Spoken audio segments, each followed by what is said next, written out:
I mean this in no exaggeration. The Boston Celtics are on the verge of committing the most egregious choke job in sports history. Now, I know when you hear that, it could sound pretty hyperbolic, but if you actually have seen what has happened in these first two games of the second round between the New York Knicks and the Boston Celtics, you have to agree. But before we get into everything, what's good, guys? It's DemiM7. Thank you so much for clicking on this video. Please hit that like and subscribe button. It would mean everything to me. This video is pretty simple and it's pretty straightforward. The Boston Celtics, the reigning defending NBA champions, one of the most well-rounded teams in the entire league. They have one of the best records. They were just great from beginning to end. They have been awesome all season long. Now, throughout the years, they've dealt with some injuries with Kristaps Porzingis, who is still dealing with like an illness of some sort. Drew Holiday has been in and out a little bit. But when we officially got this matchup that it was going to be the Knicks versus the Celtics, everyone basically had the Celtics advancing to the Eastern Conference Finals. And that's nothing against the New York Knicks. The Knicks have been surprisingly good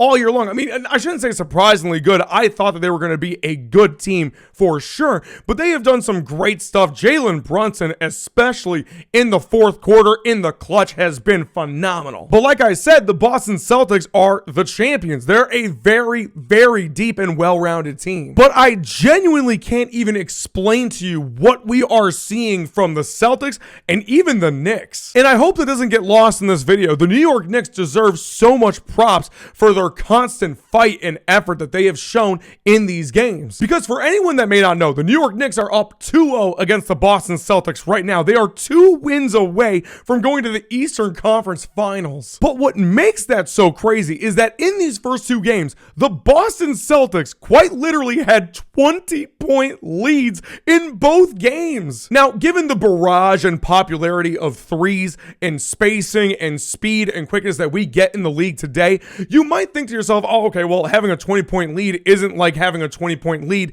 let's say maybe a decade or 2 ago. And I can understand that argument completely, but ultimately when it comes down to it means if you're up by 20 points, that's still a huge margin to be up from, meaning that no matter what, it's still very difficult to come back from that deficit and even win the game. Because for a team like the Celtics to have that kind of momentum during the game, I mean, you wouldn't think that they would just let go of the handle, but that is exactly what has happened in both games. The Celtics just completely lose it. And the reasoning is pretty obvious. Number one, they are jacking up so many threes, it's insane, which isn't the most blasphemous thing that Boston has done. I mean, they took a lot of threes during the regular season and they were doing very well, at least if I remember correctly, from the three-point line. They have so many players that are capable of shooting threes and making them more often than not. But then we have to start talking about guys like Jason Tatum and Jaylen Brown, who unfortunately have not been performing nearly as good as we all kind of expect them to be, especially after winning a championship. Because it's something that I don't think people talk about nearly enough. Winning a championship is just hard. It's so hard. It's taxing on your body to go through the playoffs. It's taxing mentally to go through all these late game situations and make sure that you come out with a win. But because Boston did it last year, you would think that they are used to it at this point. You would think that they have all the experience that they need to cruise through the playoffs, especially when you know that your team is better than the rest, basically. But that couldn't be further from the case. Jason Tatum has really not played well. Jaylen Brown, not much better. The Celtics are struggling to really close out on these games where they get these huge leads, and that's kind of where it brings to my main point. Because I'm sure a lot of Knicks fans are hyped. They're excited that the Knicks could get to the Eastern Conference Finals.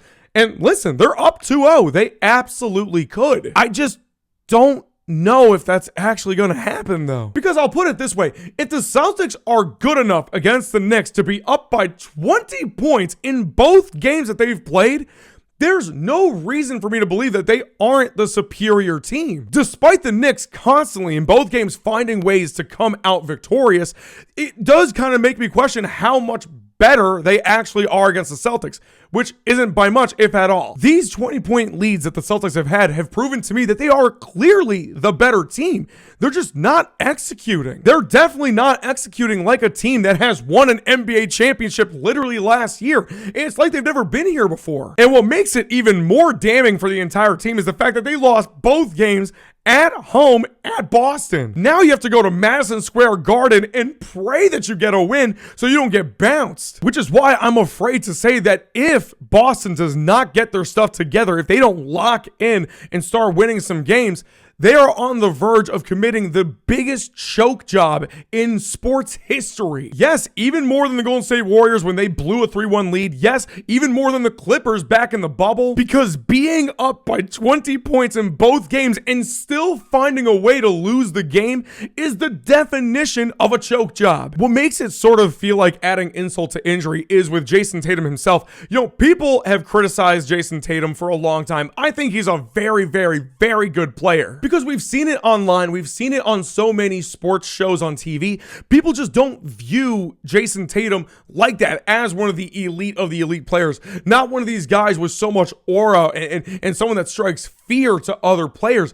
For one reason or another, no one just views Tatum that way. And if the Celtics somehow lose this series against the Knicks, I mean, I can't even imagine what the downpour is going to be on guys like Tatum and Jaylen Brown. Couple that with the fact that the Celtics financially cannot really afford to keep this group of players together.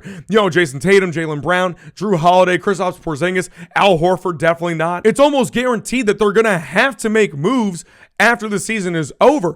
And what was it all for to keep this team together if you're not going to win a championship again? So look, I don't believe that they're losing this series. I still think they're going to win it in maybe 6 or 7 games, but it's looking bad. Please let me know in the comments what you think about this series so far. And until next time, peace.